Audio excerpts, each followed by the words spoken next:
Você deve se perguntar por que o nosso real se desvalorizou tanto. Porque há alguns anos atrás, com uma nota de R$ 100, você podia sair com um carrinho cheio do supermercado e hoje você sai com apenas algumas sacolas leves. Hoje nós precisamos de R$ 5 para comprar $1. Mas no passado essa paridade já foi de 1 para 1. Vamos entender tudo isso agora. O meu nome é Leonardo Almeida e esse é o Investidor Racional. E se você gosta da ideia desse vídeo, já deixa um like e clica no botão de se inscrever, porque assim tu vai mostrar para o YouTube que esse vídeo te interessa e ele vai compartilhar esse vídeo com outras pessoas que têm a mesma dúvida e o mesmo interesse que você. Bom, se alguns anos atrás você com R$ 100 saía com um carrinho cheio de compras e hoje sai com apenas algumas sacolas pequenas, isso quer dizer que houve uma desvalorização do valor da moeda. E isso também quer dizer que o seu poder de compra do consumidor diminuiu. O nome dado a esse efeito é o efeito da inflação, que se traduz no aumento dos preços dos bens de consumo e serviços e na redução do poder de compra do consumidor. E o Brasil é conhecido por ter um longo período de hiperinflação entre os anos de 1980 e 1990. Esse período de hiperinflação que, resumidamente, foi causado por um grande aumento dos gastos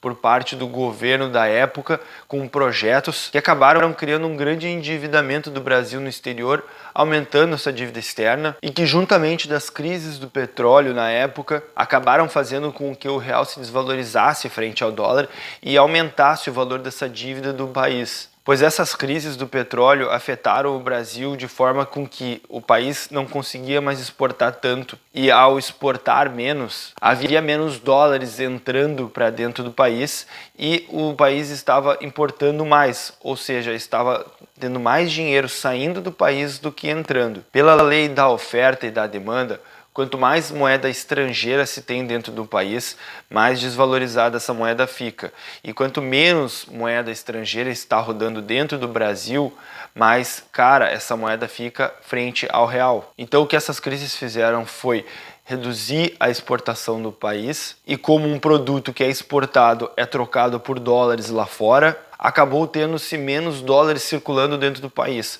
fazendo com que o dólar ficasse mais caro frente ao real. Isso, consequentemente, se traduz no aumento da dívida externa do país, que é em dólares. Dessa forma, o país ficou endividado frente ao mundo. Além disso, o Brasil nunca foi o país mais confiável para investidores externos trazerem o seu dinheiro para cá, pois como o nosso país tem um histórico de política instável, corrupção e briga entre os poderes administrativos, não se torna tão interessante para investidores do mundo acabarem colocando seu dinheiro no Brasil, pois é muito mais interessante investir em países de primeiro mundo, como nos Estados Unidos, onde o seu dinheiro vai estar seguro e vai te trazer rentabilidades interessantes. Por isso, historicamente, o Brasil sempre teve uma fuga do seu capital que migrou do Brasil para os Estados Unidos, além de ter uma escassez de investimentos externos, o que novamente fez com que houvesse menos dólares circulando aqui dentro e mais real fosse investido para fora.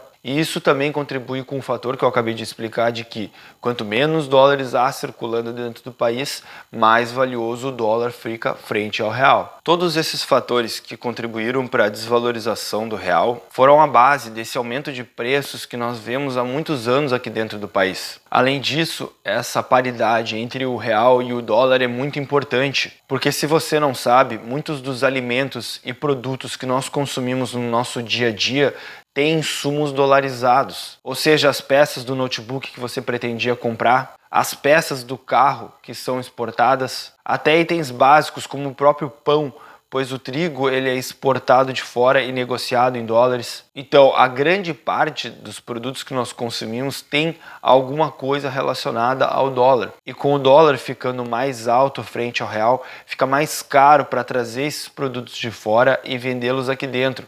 Agora, voltando para a história, a solução que o governo de 1994 conseguiu dar para o período de hiperinflação que estavam vivendo na época foi o que você já deve ter ouvido falar, que é o Plano Real. O Plano Real simplesmente igualou $1 a R$ 1. E isso deu muito certo porque fez com que os brasileiros, que agora tinham R$ 1 valendo $1, pudessem comprar itens do exterior com mais facilidade, e isso trouxe um grande volume de itens dos Estados Unidos para cá, o que fez com que, novamente, pela oferta da lei e da demanda, quanto maior a quantidade desses produtos rodando aqui dentro do país, mais eles se desvalorizaram. No entanto, a consequência do Plano Real, por mais que tenha sido útil para conter o período de inflação, foi de que havia mais dinheiro saindo do país do que entrando. Ou seja, a nossa produção interna para exportação não acompanhou o mesmo ritmo de que os consumidores brasileiros estavam trazendo produtos de fora.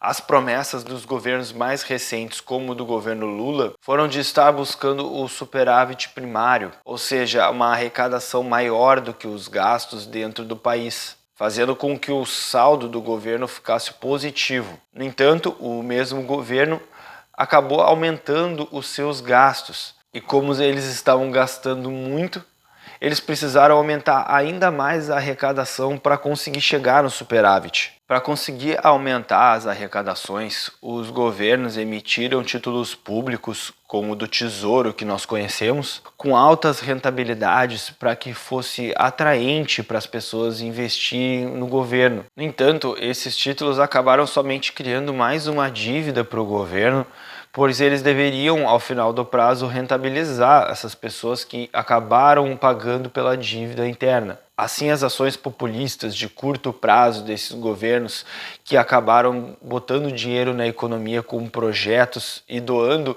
valores para a população, por mais que parecessem ajudar no curto prazo, machucaram a economia no médio a longo prazo, pois isso acabou gerando novamente mais inflação. Após isso veio o governo Temer, que colocou o teto de gastos, o que foi muito importante para controlar esses gastos do governo e fez com que o governo não precisasse mais emitir títulos de dívida com altas rentabilidades para conseguir atrair capital, pois agora os gastos estavam mais controlados, assim controlando também a taxa de endividamento do país. O fato de os títulos públicos como o Tesouro Selic, Tesouro Direto, não estarem mais com taxas tão atraentes para o investidor, fez com que acontecesse um movimento que é muito natural, que é da migração do dinheiro para o setor público para o privado. Ou seja, as pessoas acabaram por não optar mais por deixar o seu dinheiro em títulos públicos e começaram a investir em ações ou no mercado de capitais, no mercado de bolsa,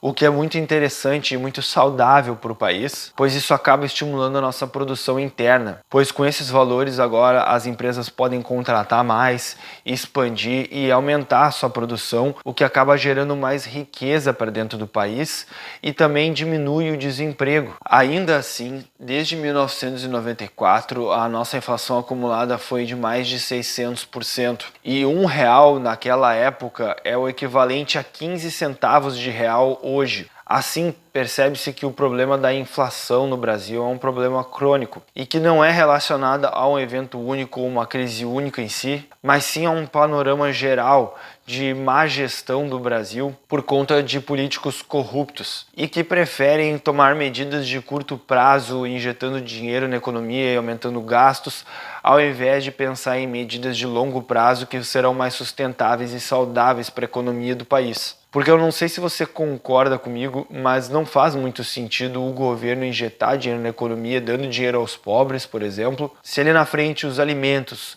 as roupas e os produtos em geral vão ficar mais caros e todos vamos perder o nosso poder de compra. E essa, resumidamente, é a história do nosso país e os motivos de por que a inflação é sempre tão presente aqui na nossa história. A ideia desse vídeo é ser um vídeo simples, explicando de forma bem resumida como funciona, e se você se interessou e quer que eu faça um vídeo um pouco mais aprofundado sobre todos esses termos que eu passei aqui, me deixa nos comentários que eu com certeza vou analisar e vou fazer um vídeo que seja um pouco mais aprofundado. Se esse vídeo te ajudou de alguma forma, não esquece de deixar o like e se inscrever no canal e ativar o sininho para receber as próximas notificações dos próximos vídeos. O meu nome é Leonardo Almeida e até a próxima.